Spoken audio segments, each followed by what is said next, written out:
நேயர்கள் அனைவருக்கும் வணக்கம். வெண்முரசு மாமலர் அத்தியாயம் 78. யயாதியும் பார்க்கவனும் முதற் புலரியிலேயே அசோகவனியை சென்றடைந்தனர். வழக்கமாக கதிர் நிலம் தொடுவதற்கு முன்னரே கோட்டை வாயிலை கடந்து அரண்மனைக்குள் நுழைந்து விடுவது அவர்களின் முறை. அவர்கள் வந்து செல்வது காவலர் தலைவனுக்கும் மிகச்சில காவலருக்கும் மட்டுமே தெரிந்திருந்தது. அசோகவனி அவர்களின் அரசனை கண்டதே இல்லை. அரச முறையாக வரும் ஒற்றர்கள் என்றே அவர்களை காவலர் தலைவன் என்று பிறர் அறிந்திருந்தனர். தலைவனின் மாளிகையின் மேலடுக்கு முழுமையாகவே யயாதிக்காக ஒதுக்கப்பட்டிருந்தது. அங்கு அவன் வந்து தங்கும் போது சர்மிஷ்டை தன் மைந்தருடனும் தோழியுடனும் புறவாயிலினூடாக உள்ளே வந்து அவனுடன் இருப்பாள். பார்க்கவன் அங்கிருந்த காவலர்களையும் ஏவலர்களையும் சேடியரையும் ஒவ்வொருவராக தேர்ந்து அமைத்திருந்தான். அங்கிருந்து ஒரு சொல்லும் வெளிக்கசியலாகாதென்று எப்போதும் கூர்கொண்டிருந்தான். அச்சேடியரும் பிறரும் கூட யயாதியை மூத்த ஒற்றர்களில் ஒருவர் என்றே அறிந்திருந்தனர். தேவயானியின் தோழி சாயை 3 முறை அங்கு வந்து காவலர் மாளிகையில் தங்கி ஊர்காவலையும் எல்லை செய்திகளையும் ஆராய்ந்து திரும்பினாள். அந்த வரவுகள் ஒவ்வொன்றையும் தன் மந்தன காப்பு முறை சீராக உள்ளதா என்பதை அறிவதற்கான தருணங்களாக பார்க்கவன் எண்ணிக்கொண்டான். ஒவ்வொரு முறை அவள் வந்து சென்ற பின்னரும் 15 நாட்கள் முள்முனை தவம் செய்தான். தலைகீழாக கட்டி தொங்கவிடப்பட்டது போல் குருதி அனைத்தும் தலைக்குள் தேங்க எங்கிருக்கிறோம் என்ன பேசுகிறோம் என்று தெரியாமல் கடந்து சென்றன அந்நாட்கள். பின்னர் மணற்கடிகை தலை கீழ் என திரும்பும். குருதி வடிந்து உடல் ஓய்ந்து தலை ஒழியும். அதன்பின் சில நாட்கள் தன்னுள் எழும் விடுதலையை, தன்னம்பிக்கையை, அதன் விளைவாக அனைத்து சொற்களிலும் உடல் அசைவுகளும் குடியேறும் உவகையை தன் வாழ்வின் அரிய இனிமைகளில் ஒன்றாக அவன் எண்ணினான். ஆனால் அந்த நிறைவு தன் செயல்களில் பொருட்டின்மையை உருவாக்கிவிடலாகாதென்றும் தனக்கு ஆணையிட்டு கொண்டான்.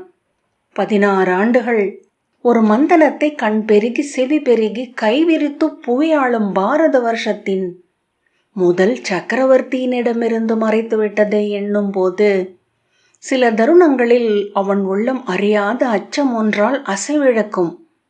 தொலைவிலேயே முதல் அணிவளைவை அவர்கள் கண்டனர். முதலில் அது என்னவென்றே தெரியவில்லை. மரங்களுக்கு மேல் ஒரு வண்ண மலைமுகடு என தெரிந்தது. முகிலில் சில மானுடர் அசைவது போல. அது அணிவளைவென உணர்ந்ததும் யயாதி திரும்பி நோக்க பார்க்கவன் அரசியை வரவேற்க அசோகவனிக்கு செல்லும் சாலையில் 7 அணிவளைவுகள் அமைக்கவிருப்பதாக அறிந்தேன் என்றான். அவள் இங்கிருந்து செல்ல போவது மிஞ்சி போனால் 7 நாட்கள். அதற்கு மூங்கிலால் ஆன அணிவளைவுகள் போதுமே. இவர்கள் பெரு மரத்தடிகளை நட்டு மரப்பட்டைகளை அரைந்து கட்டடங்களைப் போல அல்லவா அவற்றை எழுப்புகிறார்கள். பார்க்கவன் அவற்றை அமைக்கையில் சிற்பியரும் தச்சரும் எண்ணுவது ஒன்றே. எந்நிலையிலும் அவை சரிந்து விழக்கூடாது. சரிந்து விழும் என்றால் அனைவரும் நிறை நிறையாக கழுமரம் நோக்கி செல்ல வேண்டியிருக்கும். இவர்கள் ஒவ்வொருவரையும் இரவில் எழுப்பி அவர்கள் கனவில் கண்டதென்ன என்றால் கொள்விழி கொண்ட சாயை என்பார்கள் என்றான். யயாதி, இப்படி அத்தனை அஞ்சும் ஒருவரை அவர்கள் விரும்புகிறார்கள் என்றான். அவர்கள் அஞ்சுவது சாயையை, பேரழியின் திருவுருவான அரசியை அல்ல என்றான் பார்க்கவன். முதல் அணிவளைவின் மீது அந்த முதல் ஒளி பொழுதிலேயே தச்சர்களும் பணியாட்களும் தொற்றி அமர்ந்திருந்தனர். மர ஆப்புகளை அரைந்தபடியும் கயிறுகளை முறுக்கி கட்டியபடியும் இருந்தவர்கள் புறவி குளம்படி கேட்டு திரும்பி நோக்கி ஓசை அழிந்தனர். அவர்கள் ஒவ்வொருவரையும் ஆளும் அச்சத்தை அவ்வமைதியிலேயே காண முடிகிறது என்று பார்க்கவன் சொன்னான். யயாதி, இவர்கள் கொண்டுள்ள அச்சத்திற்கு சற்றும் குறைந்ததல்ல எனது அச்சம் என்றான். 7 அணிவளைவுகளிலும் பறவைகள் போலவும் ஓணான்களைப் போலவும் பணியாட்கள் செறிந்திருந்தனர். குளம்படி ஓசை அவர்கள் அனைவரது அசைவையும் ஓசையையும் நிலைக்க வைத்தது. மேலிருந்து பொழிந்த விழி நோக்குகளின் கீழே அவர்கள் இயல்பாக தோன்றும் பொருட்டு விழி அலைத்து அனைத்தையும் நோக்கியபடி சென்றனர். கோட்டை முகப்பு முழுமையாகவே எடுத்து கட்டப்பட்டிருந்தது. இருபுறமும் வெட்டி எடுக்கப்பட்ட சேற்றுக்கல் அடுக்கிய அடித்தளம் மேல் செங்கல் அடுக்கி சுண்ணக்காரை இடையிட்டு கட்டப்பட்ட கோட்டை 3 ஆள் உயரத்தில் விரிந்து சென்று திசை மூலையில் வளைந்தது. செங்கல் அடுக்கிற்கு மேல் மரத்தாலான ஆளுயர கட்டுமானத்தின் மீது இருபுறங்களிலுமாக 8 காவல் உப்பரிகைகள் அமைந்திருந்தன. கோட்டை வாயிலின் நிலைத்தண்டுகளுக்கு மேல் 4 புறமும் திறந்த 3 உப்பரிகை அடுக்குகள். மைய உப்பரிகையின் உச்சியில் பெருமுரசு அமைந்த மேடை. 300 வில்லவர்களை இவ்வுப்பரிகையில் இருக்க வைக்க முடியும் என்று பார்க்கவன் சொன்னான். முகப்பில் மட்டுமே இப்போது கோட்டையை கட்டி இருக்கிறார்கள். முற்றிலும் வளைத்து கட்ட ஓராண்டாகலாம். அதற்கு பின் குருநகரியின் வடமேற்கு எல்லையில் முதன்மையான காவலரனாக இச்சிற்றூர் இருக்கும். இங்கு வருவதற்கான தேர் பாதை ஒன்று திட்டமிடப்பட்டுள்ளது. ஓராண்டில் அதுவும் பணி முடியும் என்றால் நமது காலத்திலேயே அசோகவனி ஒரு சிறு நகராக எழுந்து வரக்கூடும். கோட்டை கட்டுக்கு வலப்பக்கம் 20 செக்குகள் எருதுகள் இழுக்க சுண்ணத்துடன் மணல் அறையும் ஒலி எழ சுற்றி கொண்டிருந்தன. மணற் குவியல்களுக்கு அப்பால் ஊழியர்கள் மணலை இரும்பு வலை மேல் வீசி அரித்து கொண்டிருந்தனர். நீற்றப்பட்ட சுண்ண குவைகள் பனியில் குளிர்ந்து பளிங்கு பாறை போல ஆகி வெட்டப்பட்ட விளிம்புகளில் வெண்ணெய் வழியுடன் தெரிந்தன. இங்குள்ள அனைத்தும் மாறிவிடும். இல்லங்கள் வளர்ந்து அடுக்குகளாகும். இச்சாலைகளில் மனிதர்கள் தோள் முட்டி நெறிப்படுவார்கள். இங்குள்ள மக்களின் உள்ளங்களில் மாறாதிருக்கும் சோம்பல் முற்றும் அகலும்.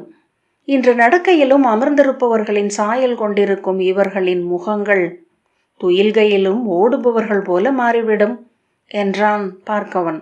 சிற்றூர்கள் வான் நோக்கி வைத்த யானங்கள் போல விண்ணளிப்பதை பெறவும் விண்ணுக்கு படைக்கவும். நகரங்களோ அறியா திசை ஒன்றை நோக்கி சகடம் ஒலிக்க அதிர்ந்து பாய்ந்து கொண்டிருக்கும் தேர்கள். இச்சிற்றூர் இதோ அசைவு கொள்ள தொடங்கி இருக்கிறது. அவர்களை அடையாளம் கண்டு கொண்ட கோட்டை காவலன் வந்து சற்றே தலைவணங்கி உள்ளே செல்லும்படி பிறர் அறியாது செய்கை காட்டினான். கோட்டைக்கு அப்பால் முகமுற்றத்தில் 2 கோட்டை கதவுகளை நிலத்தின் மேல் இட்டு அவற்றின் மேல் அமர்ந்த தச்சர்கள் உளியும் கூடமுமாக பணியாற்றி கொண்டிருந்தனர். அவற்றின் சட்டகங்களில் இரும்பு குமிழிகள் பொருத்தப்பட்டு கொண்டிருந்தன. பார்க்கவன் திரும்பி பார்த்த பின், அவற்றுக்கு தச்சர்களின் மொழியில் பன்றி முலைகள் என்று பெயர் என்றான். யயாதி திரும்பி நோக்கி, ஆம், உண்மைதான். இனி அச்சொல்லால் அன்றி நம்மாலும் அதை நினைவு கூற முடியாது. மரச்சட்டகங்களை கட்டடக் கூரைகளுக்கு மேலேற்றுவதற்கான வடம் சுற்றப்பட்ட உருளைகளின் அருகே யானைகள் கந்துகளில் கால் சங்கிலி தழைக்கப்பட்டு நின்று துதிக்கைகளால் தழை சுருட்டி எடுத்து கால் வளைத்து தட்டி மண் உதிர்த்து கடைவாயில் செருகி தொங்கும் தாடைகளால் மென்று கொண்டிருந்தன. உண்ணுதலின் உவகையில் அவற்றின் கரிய உடல்கள் முன்னும் பின்னும் அசைந்தாடின.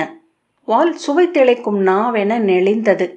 அவற்றின் மத்தகங்களிலும் பிடரிகளிலும் அமர்ந்த சிறு புட்கள் குத்தி சிறகடி தெழுந்து கல்லுரசும் ஒலி எழுப்பி மீண்டும் அமர்ந்து விளையாடின.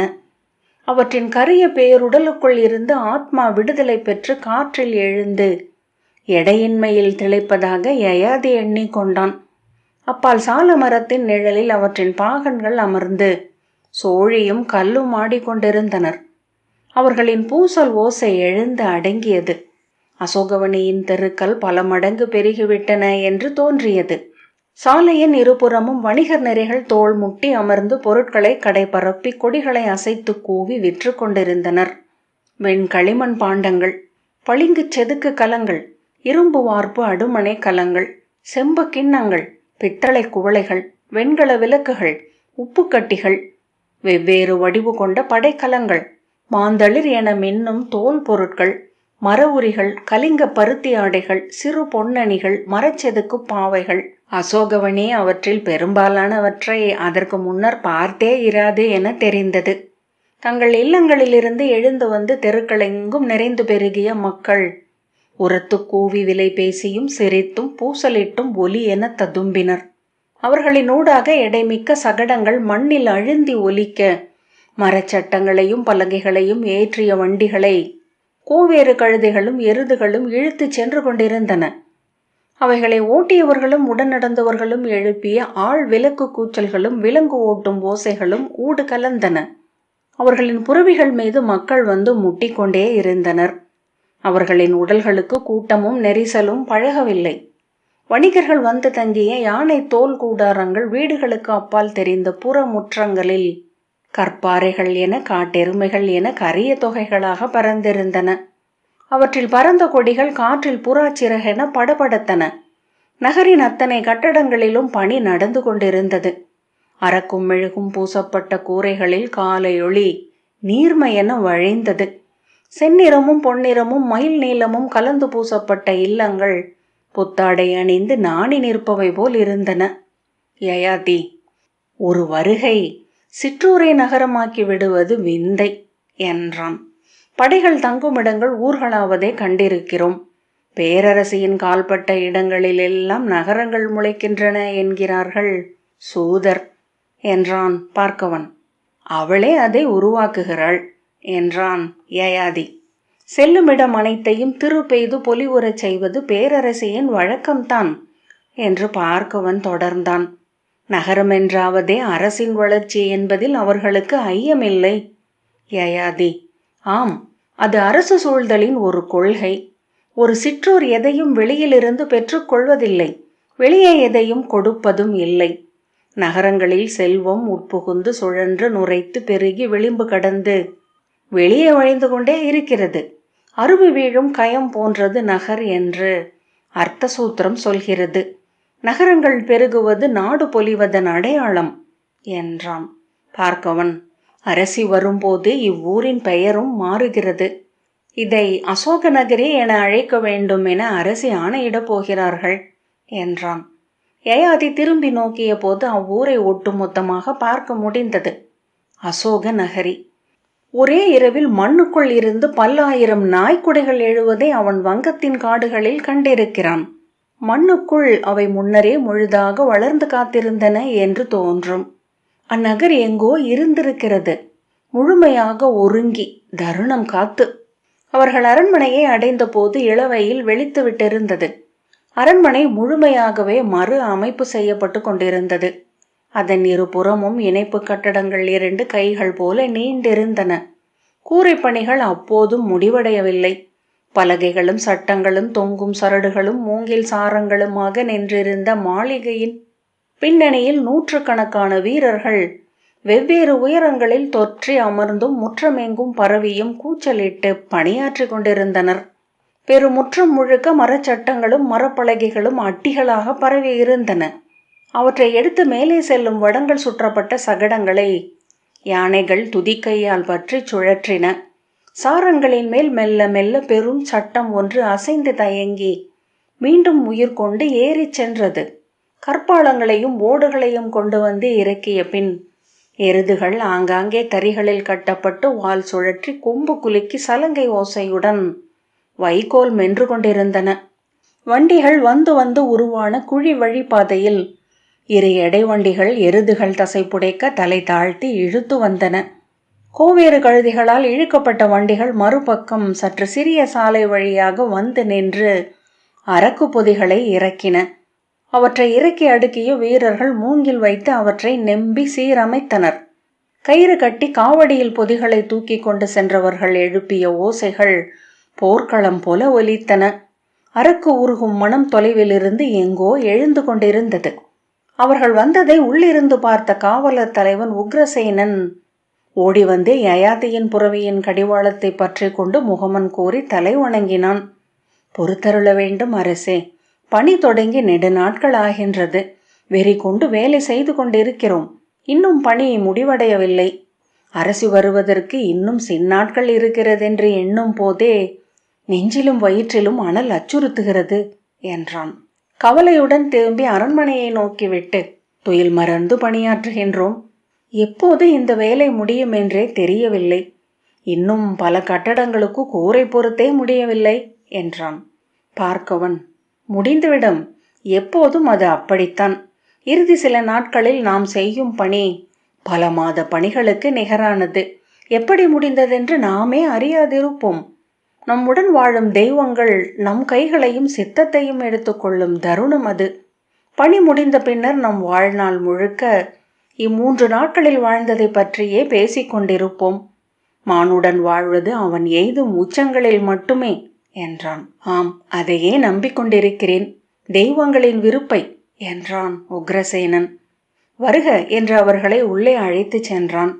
புறவிகளை லாயத்திற்கு அனுப்பிவிட்டு இருவரும் படியேறி கூடத்திற்கு சென்றனர். அப்பெருங்கூடமெங்கும் தரையில் அரக்கை உருக்கி ஊற்றி பலகைகளை இணைத்து தோலால் உரசி மெருகேற்றி கொண்டிருந்தனர். உக்ரசேனன், நெய்விளக்கின் ஒளியில் இரவிலும் பணி நடக்கின்றது. இந்த பணிச்சாலைக்குள்ளேயே நானும் உயிர் வாழ்கிறேன் என்றான். எனது அறைகள் எங்கே என்று யயாதி கேட்டான். உக்ரசேனன், அவற்றை பொளித்து கூரையை உயர்த்தி பணியாற்றி கொண்டிருக்கிறார்கள். தங்கள் பொருட்கள் அனைத்தும் முதற் தளத்தில் உள்ள அறையில் கொண்டு வைத்திருக்கிறேன். தாங்கள் அங்கு தங்கலாம் என்றான். பார்க்கவன், நான் சென்று ஒற்றர்களையும் ஏவலர்களையும் சந்தித்து உசாவுகிறேன். அனைத்தும் நன்று நிகழ்ந்துவிட்டன என்றால் இன்றிரவு நன்கு துயில முடியும் என்னால் என்று சொல்லிவிட்டு வெளியே சென்றான். உக்ரசேனன், நல்ல அறைகள் அல்ல, ஆனால் முடிந்தவரை தூய்மை செய்திருக்கிறேன் என்றபடி யயாதியை அழைத்து கொண்டு சென்று தாழ்ந்த கூரை கொண்ட அறையை அடைந்தான். யயாதி வழக்கமாக பயன்படுத்தும் தோல் உரையிட்ட பீடங்களும் இறகு சேக்கையிட்ட மஞ்சமும் சுவடி பேழைகளும் ஆடைப்பெட்டிகளும் அங்கு கொண்டு வைக்கப்பட்டிருந்தன. தூய்மை செய்யப்பட்டிருந்தாலும் அங்கே புழுதியின் மனம் எஞ்சி இருந்தது. அங்கிருந்த அடைக்கல குருவி ஒன்றின் கூடு பிரிக்கப்பட்டிருக்க கூடும். அது அவர்கள் உள் நுழைந்ததும் சிட்டென ஒளி எழுப்பி காற்றில் தாவி திறந்த சாளரம் நோக்கி சென்றமர்ந்தது. யயாதி, நான் இங்கிருந்து கிளம்பியதுமே இவை அனைத்தும் மறைக்கப்பட்டுவிட வேண்டும். இதை பார்த்தாலே நான் இங்கு வந்து தங்குவது எவருக்கும் புலனாகிவிடும் என்றான். உக்ரசேனன், ஆம் அரசே, அதை நானும் எண்ணி இருக்கிறேன். பேரரசி செல்வது வரை கருவூல அறையிலேயே இருக்கும் என்றான். பெருமூச்சுடன் கைகளை விரித்து உடலை வளைத்து எலும்பொலிகள் எழுப்பி, நான் நீராட வேண்டும் என்று யயாதி சொன்னதும், ஆவண செய்கிறேன், அரசியிடம் தாங்கள் வந்த செய்தியை தெரிவிக்கிறேன் என்ற பின் உக்ரசேனன் வெளியே சென்றான். யயாதி பீடத்தில் அமர்ந்ததும் இரு ஏவலர்கள் வந்து நாடாக்களை அவிழ்த்து அவன் தோல் காலணிகளை கழற்றினர். கால் விரல்களுக்கிடையே விரல் கொடுத்து இழுத்து நீவி குருதி ஓட்டத்தை சீர்படுத்தினர். அந்த தொடுகையால் மெல்ல இளைப்பாறுதல் கொண்டு கால்களை நீட்டியபடி உடல் தளர்த்தி கண்மூடி தலை சாய்த்தான். வெறுமனே அஞ்சி கொண்டிருக்கிறேன், இவை அனைத்தும் சீரடைந்துவிடும் என்று அப்போது தோன்றியது. உடல் ஓய்வு கொள்ளும் போது உள்ளமும் ஓய்வை நாடும் விந்தையை பற்றி எண்ணிக்கொண்டான். எழுந்து சென்று நிலையாடியில் தன் உருவை பார்த்தான். தாடியில் ஓடிய சில வெண்மயிர்களை தொட்ட பின் விரல்களால் கண்களுக்கு கீழே மடிந்திருந்த மென் தசையை தொட்டு இழுத்து பார்த்தான். பார்க்கவனிடம் உணர்ச்சி பெருக்குடன் சொன்ன காதல் நிகழ்வுகளில் அவன் மறைத்த ஒன்றுண்டு. சர்மிஷ்டையிடம் தன் அன்பை சொல்வதற்கு ஒத்தி போட அவன் கொண்டிருந்த தடைகளின் பட்டியலில் கூறவிட்டு போனதே முதன்மையானது. தன் அகவையை குறித்து அவன் கொண்டிருந்த அச்சம். அந்த அகவசந்த காலத்தில் ஒவ்வொரு நாளும் மாடியில் தன் முகத்தை பார்ப்பதனூடாகவே அவன் பொழுதுகள் கழிந்து கொண்டிருந்தன. ஒவ்வொரு முறை நோக்குகையிலும் அகவை மிகுந்து வருவது போல தோன்றியது. உள்ளம் உவகை கொண்டு கண்கள் பொலிவுறும் தோறும் முகத்தின் முதிர்ச்சி மிகுந்து வந்தது. புன்னகை மாறாத அவன் முகத்தில் அமைந்து ஐயத்துடன் விழிகள் அவன் முகத்தை வேவு பார்த்தன. அவளுடன் இருந்த இரவில் அவன் கேட்ட முதல் வினாவே தன் அகவையை குறித்துத்தான். அவள் சினுங்கி அவன் கையை மெல்ல அடித்து, என்ன சொல்கிறீர்கள் என்று தெரிகிறதா? என்னை உசாவி நோக்குகிறீர்களா என்றாள். சொல், காதல் கொள்வதற்குரிய அகவை இல்லை அல்லவா எனக்கு என்றான். உங்களுக்கு தெரியும் அப்படி அல்ல என்று. உங்கள் இளமையை எவரும் சொல்லி உங்களுக்கு அறிவிக்க வேண்டியதில்லை என்று அவள் சொன்னாள். இல்லை, நான் ஆடி நோக்குவதுண்டு என்றான் அவன். ஆடியில் உள்ளிருந்து நோக்குவது உங்கள் உள்ளே விழைந்திருக்கும் அந்த இளஞ்சிறுவன். அவனுக்கு அகவை மிகையாக தோன்றலாம். உங்கள் ஆற்றலையும் துள்ளலையும் நோக்கும் எவருக்கும் அகவை என எதுவும் தெரியாது என்று அவள் சொன்னாள். அவன் விரும்பியது அது. பொய்யென்றே ஆகலாம். எனினும் அவள் அப்படி சொல்ல வேண்டுமென்று அவள் அறிந்திருப்பதை அத்தருணத்தில் மிகவும் விரும்பினான். பின்னர் ஓரிரு நாட்களிலேயே அகவை பற்றிய கவலைகள் மறைந்தன. அக்கவலையை இல்லாமல் ஆக்கியது அவளுடைய அழகின்மை. அதை எண்ணிக்கொண்டதும் பிறர் அறியாமல் உடலுக்குள் புன்னகைத்து கொண்டான். அவள் பேரழகி என்றிருந்தால் அகவையை குறித்த தன் கவலைகளிலிருந்து ஒருபோதும் விடுபட்டிருக்க மாட்டான். அவளை அடைந்து அணுகி அணுக்கம் கொண்ட முதல் பொழுதிலேயே அவனை வந்தடைந்தது அவளின் அழகின்மைதான். மெலிந்த இளங்கருமை நிற தோள்கள், அஞ்சியவை போல சற்று உள் வளைந்தவை. அவள் புயங்களும் மெலிந்தவை. புறங்கையின் நரம்பு புடைப்புகள், கழுத்தின் எலும்பு துருத்தல், ஒவ்வொன்றிலும் பெண்மை இருந்தது. இளமையும் மெருகும் இருந்தது. ஆனால் அழகென்று உளம் சொல்லும் ஒன்று விடுபட்டிருந்தது. வண்ணமல்ல, வடிவமும் அல்ல. அதற்கு அப்பால் பிரிதொன்று, ஒன்று பிரிதொன்றுடன் கொள்ளும் இசைவை இழந்துவிட்டிருந்தன. இவ்வளைந்த தோள்களுக்கு இம்மெலிந்த கைகள் பொருந்தவில்லையா? இடை இந்த நெஞ்சுக்குரியதில்லையா? ஆனால் அவள் அழகற்றவள் என்னும் எண்ணமே அவளுடனான உறவை முதன்மையாக முடிவு செய்தது. அவளை ஒவ்வொரு முறை பார்க்கையிலும் எழும் முதல் எண்ணம் அவள் அழகற்றவள் என்பதே. இவள் அரசி அல்ல, வரலாற்றில் வாழ்பவள் அல்ல, சூதர் சொல்லில் நிலை கொள்பவள் அல்ல. அவ்வெண்ணம் அளிக்கும் விடுதலை உணர்வு அவள் மேலான அன்பென உருமாற்றம் அடையும். அன்பு மெல்ல அழகியென உருமாற்றி தீட்டத் தொடங்கும். அவள் கண்களை மட்டுமே நோக்கி அவை வெளிப்படுத்தும் உணர்வுகளிலிருந்து பிரிதொரு உடலை உள்ளம் வரைந்தெடுக்கும். மின்னி மின்னி மாறிக்கொண்டிருக்கும் உவகையும் ஐயமும் பொய்ச்சினமும் சினுங்கலும், கனவில் ஆழும் அமைதி, களிமயக்கில் சிவந்து கனல்தல், தனிமையில் மயங்கி இமை சரிதல் என அவனுக்கென முழு நாளையும் நடிக்க அவற்றால் இயலும். நீராட்டரை சேவகன் வந்து பணிந்து நிற்க உளப்பெருக்கு கலைந்து அவனுடன் சென்றான். இளவெந்நீர் நிறைந்த தொட்டி அருகே அவன் அமர நீராட்டு சேவகர் இருவர் அவன் மேல் நீரூற்றி ஈஞ்சைப்பட்டையால் தேய்க்கத் தொடங்கினர். தொன்மையான ஆலயம் ஒன்றில் மண்ணில் புதைந்து கண்டெடுக்கப்பட்ட கற்சிலை. அவர்கள் அதை உரசி கழுவி மீட்டெடுக்கிறார்கள் என எண்ணியதும் அவன் புன்னகை செய்தான். மாமலர் 78வது அத்தியாயம் இத்துடன் நிறைவு பெற்றது. நன்றி.